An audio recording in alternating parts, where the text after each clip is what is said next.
Hello guys, কেমন আছেন সবাই? আজকে দেখেন আরব কান্ট্রিগুলো সব চুপ হয়ে রয়েছে।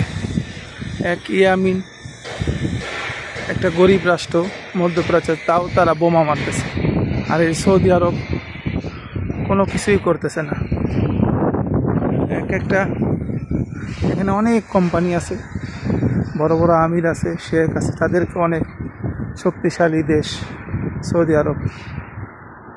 এক ইসরায়েলকে আমরা কেউ ঘায়েল করতেছে না। আমেরিকাও একজোট হয়ে ইসরায়েলের সাথে আরও নৃশংস সব কিছু ধ্বংসযজ্ঞ চালাচ্ছে।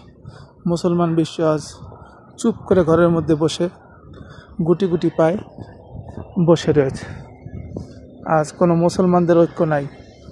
এক আল্লাহ তাআলা যে গায়েবী মদদ ছাড়া তাদের কোনো আর উপায় নেই।